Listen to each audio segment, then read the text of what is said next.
अस्सलाम वालेकुम स्टूडेंट्स। हम रॉबर्ट फ्रॉस्ट के एक पोइम के बारे में बात कर रहे थे। ठीक है, stopping by woods on a snowy evening. Robert Frost की ये पोइम है, फॉरेस्ट के बारे में है और स्नोई इवनिंग में है। तो हमने देखते हैं पोइम को। हाँ जी, पेज नंबर 82 हम लोग कर चुके थे। आज हमने जहाँ से स्टार्ट करना है अपना यूनिट, पेज नंबर 83 से हमने चैप्टर पढ़ लिया था। ठीक है, जिसमें हमने पढ़ा था स्नोई इवनिंग के बारे में।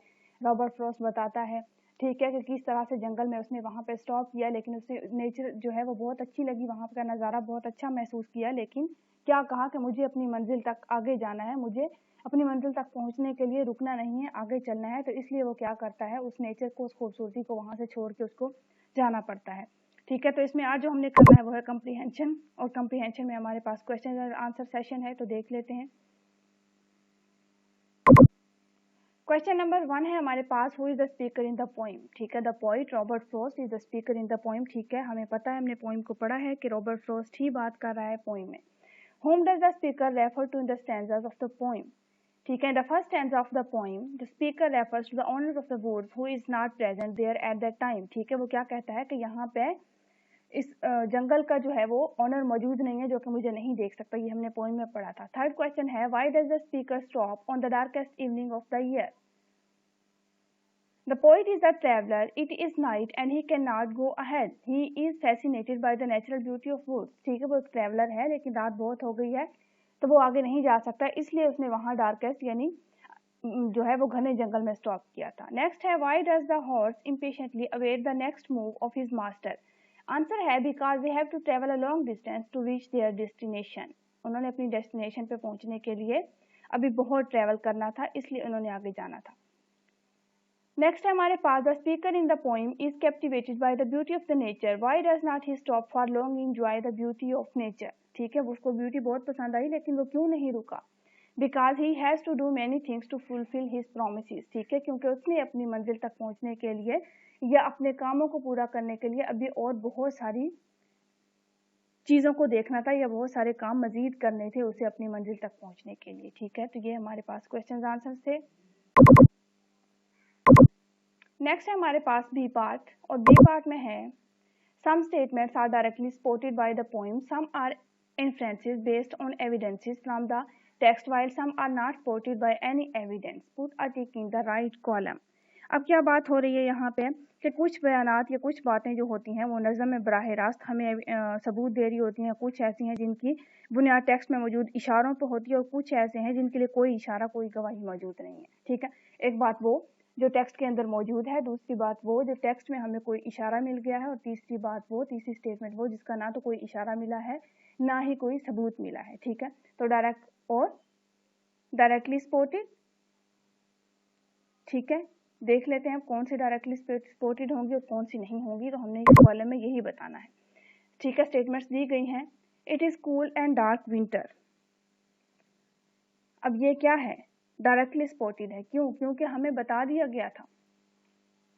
ठीक है, डायरेक्टली सपोर्टेड होगी ये क्योंकि हमें बता दिया गया है, पोइम में हमने पढ़ा है कि कूल नाइट। ठीक है, तो हम डायरेक्टली सपोर्टेड में टिक करेंगे। नेक्स्ट है, the speaker knows the owners of the woods. जानता था वो? नहीं जानता था। ठीक है, तो हम बिल्कुल इसका ना कोई हमें एविडेंस मिला है, ना ही हमें कोई इशारा मिला है। ठीक है, ओके। नेक्स्ट है हमारे पास, the speaker feels guilty about stopping in the woods. वो गिल्टी फील कर रहा था।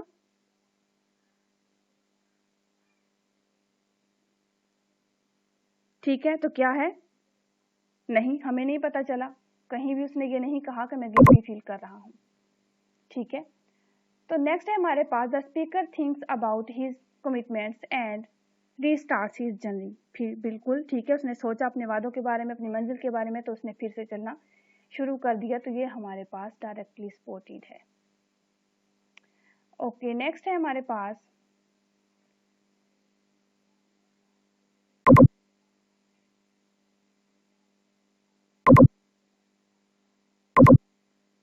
The speaker is tired and wants to rest. बहुत थका हुआ था और रेस्ट करना चाहता था। नहीं, ये कहीं भी मेंशन नहीं है, हमें नहीं पता। Okay, the horse feel strange to stop unexpectedly. ठीक है, बिल्कुल वो स्ट्रेंज फील कर रहा था, तो ये हमारे पास डायरेक्टली सपोर्टेड है। ओके नेक्स्ट लास्ट हमारे पास the speaker appreciates the beauty of nature. ठीक है, बिल्कुल अप्रिशिएट कर रहा था लेकिन डायरेक्ट कोई लाइन नहीं है, हमें इशारे मिले हैं बहुत सारे, तो हम जो है वो इसको इन्फ्रेंस बेस पे करेंगे। ठीक है, सेकंड वाले में टिक करेंगे। तो ये कॉलम हमने फिल कर लिया कि कौन सा डायरेक्ट था, कौन सी हमें एविडेंस मिले हैं, कौन से नहीं मिले। नेक्स्ट दिया गया है पैराफ्रेज द फॉलोइंग। स्टैंजा दिया गया है जिसको आपने पैराफ्रेज करना है। बिल्कुल हमने चैप्टर की रीडिंग बहुत अच्छे से की है, पॉइंट को बहुत अच्छे से हमने एक्सप्लेन किया है, तो ये पैराफ्रेजिंग आपने खुद करनी है। नेक्स्ट हमारे पास पार्ट है वोकैबुलरी का। वोकैबुलरी में है हमारे पास एलिट्रेशन। एलिट्रेशन का टॉपिक हम पहले भी पढ़ चुके हैं। Alliteration refers to the repetition of the same consonant sounds in word which are used closely together in the poem. ठीक है, सेम कॉन्सोनेंट साउंड जो हमारे पास आ रही होती हैं उनको हम एलिट्रेशन कहते हैं। ठीक है, एग्जाम्पल दिया हुज वुड्स। अब हुज में डब्ल्यू और उधर भी डब्ल्यू की आवाज, यानी कॉन्सोनेंट की, वावल्स को नहीं, कॉन्सोनेंट्स की साउंड हमारे पास सेम आ रही है तो उसको हम एलिट्रेशन कहेंगे। His house. ठीक है, हिज एच की आवाज आ रही है, हाउस में भी एच की आ रही है। सी मी स्टॉपिंग, स्टॉपिंग सी। ठीक है, तो ये कॉन्सोनेंट साउंड्स हैं जो सेम आ रहे हैं तो इसको हम एलिट्रेशन कहेंगे। नेक्स्ट हमारे पास imagery. Imagery is the construction of details used to create mental images in mind of the reader through the visual sense as well as the sense of touch, smell, taste and sound. ठीक है, imagery क्या होता है कि जो पढ़ने वाला होता है उसके दिमाग में एक इमेज बना देना, एक तस्वीर पेश कर देना। ठीक है, बातों से ही कह सकते हैं, टच से, स्मेल से, टेस्ट से, ठीक है, विजुअल सेंस से। तो क्या होगा कि जैसे जैसे हम पॉइंट पढ़ते जाएं तो हमारे माइंड में वो एक विजुअल बनता जाए। ठीक है, कि ऐसे जंगल होगा, ऐसे वहां पे जो है वो घोड़ा होगा, ऐसे जो है वो राइटर ने कहा होगा, ऐसे फील किया होगा। तो वो इमेजरी से या अपनी जो है वो वर्ड्स के चुनाव से जो है वो पढ़ने वाले के दिमाग में एक जो है पूरा इमेज बना देना, उसको इमेजरी कहा जाता है। ठीक है, कि पढ़ते पढ़ते वो महसूस करे कि मंजर ऐसा होगा। ओके नेक्स्ट पेज है हमारे पास एग्जांपल्स ऑफ इमेजरी। विजुअल, ठीक है, यानी देखने में। Huge trees in the thick and dark forest. अब ये देखने में कैसे पता चल रहा है कि बहुत ही गहरा जंगल है। ऑडेटरी, द रसलिंग ऑफ लीव्स, पत्तों की सरसराहट महसूस कर सकते हैं। ठीक है, स्मेल, सेंट ऑफ एप्पल्स। ठीक है, taste, sweet and juicy oranges and touch, rigid and rough path. ठीक है, तो ये भी हम कर सकते हैं।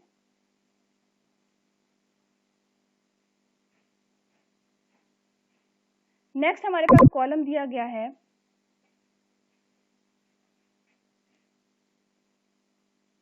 Here are some words opposite in meaning match the columns। ठीक है, कॉलम्स में हमें वर्ड्स दिए गए हैं और कॉलम बी में उनके अपोजिट दिए गए हैं, तो हमने इनको मैच करना है।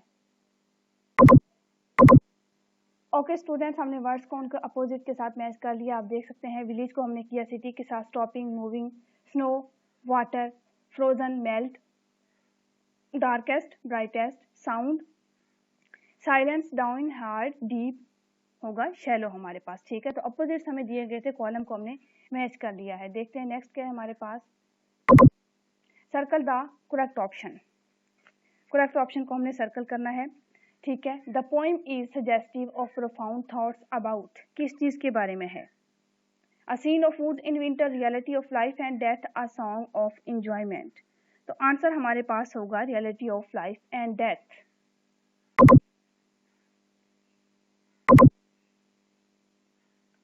ठीक है, देखते हैं next page. The poem present at conflict between, किस चीज के दरमियान कॉन्फ्लिक्ट है यहाँ पे।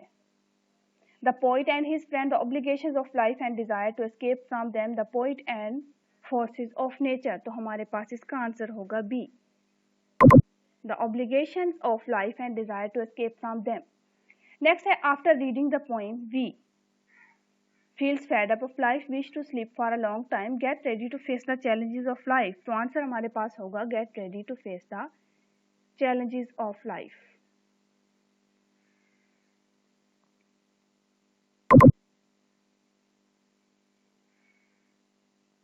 नेक्स्ट है the poem conveys to us only। हमें क्या कन्वे करती है poem. Surface meaning, a profound thought, no meaning at all। ठीक है, तो a profound thought। Dark wood symbolize, dark wood क्या सिंबलाइज करते हैं। ठीक है, darkest spread around the poet, death and departure to another world, darkness in the mind of the poet. तो क्या होगा डेथ एंड डिपार्चर। ठीक है, टू अनदर वर्ड। तो ये हमने करेक्ट ऑप्शंस को सर्कल कर लिया है। ओके, नेक्स्ट पार्ट है हमारे पास ग्रामर। ग्रामर में हमारे पास adjective phrase and adverb phrase. An adjective phrase is a group of words that does the work of an adjective. ठीक है, ग्रुप ऑफ वर्ड्स है जो एडजेक्टिव की तरह ही काम करता है। ठीक है, एडजेक्टिव एक वर्ड होगा, adjective phrase group of words होंगे। ठीक है, इसी तरह एडवर्ब फ्रेज हमारे पास, an adverb phrase is a group of word that does the work of an adverb. हमारे पास एडवर्ब भी होगा, एडवर्ब की तरह ही काम करेगा, लेकिन इसमें एक से ज्यादा वर्ड यानी ग्रुप ऑफ वर्ड शामिल होंगे। ठीक है, एग्जाम्पल देख सकते हैं आप लोग। एडजेक्टिव फ्रेज की है I like to see a smiling face. ये हमारे पास स्माइलिंग आगे बता दिया उन्होंने कि ये एडजेक्टिव है। हम बात करें एडजेक्टिव फ्रेज की, तो I like to see a face with a smile on it. With a smile highlight करके बता दिया है, विद अ स्माइल। बात वही हो रही है, काम एडजेक्टिव के तौर पर ही कर रहा है, लेकिन वर्ड्स एक से ज्यादा हो गए हैं, तो ये हमारे पास फ्रेज बन गया है। ठीक है, जो हमारे पास कंप्लीट सेंटेंस नहीं होता लेकिन ग्रुप ऑफ वर्ड्स होता है, उसको हम फ्रेज बोलते हैं। ठीक है, अब ये फ्रेज बन गया है, एडजेक्टिव फ्रेज बन गया, काम ये एडजेक्टिव का ही करेगा, लेकिन ये एक से ज्यादा वर्ड्स होंगे। तो नेक्स्ट हमारे पास एडवर्ब फ्रेज की है अली रैन क्विकली। क्विकली हमारे पास एडवर्ब है, तो Ali ran at a great speed, at a great speed group of words हैं, तो ये हमारे पास एडवर्ब फ्रेज होगा। ठीक है, तो हम फ्रेजेस की बात की। अब देखते हैं नेक्स्ट,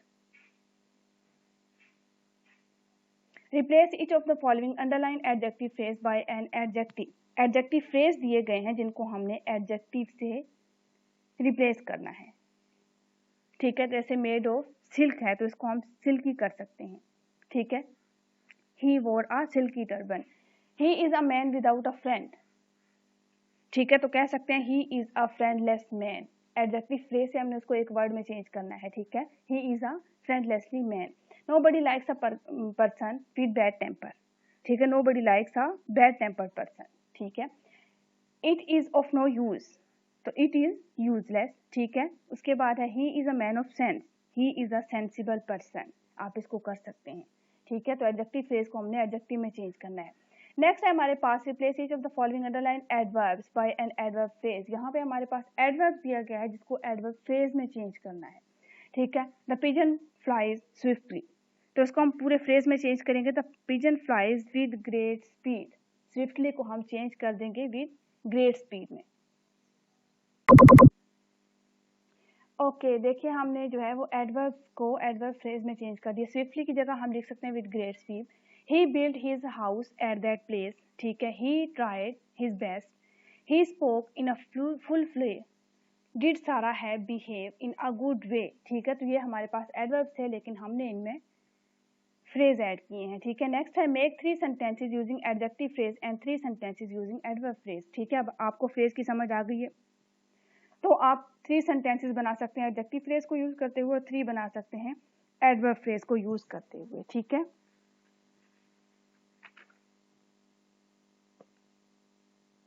तो यहाँ पे हमारा चैप्टर नंबर 8, ठीक है, जो पोइम हमने पढ़ी थी वो हमारा एंड होता है। ठीक है, राइटिंग स्किल्स में हमारे पास समरी है।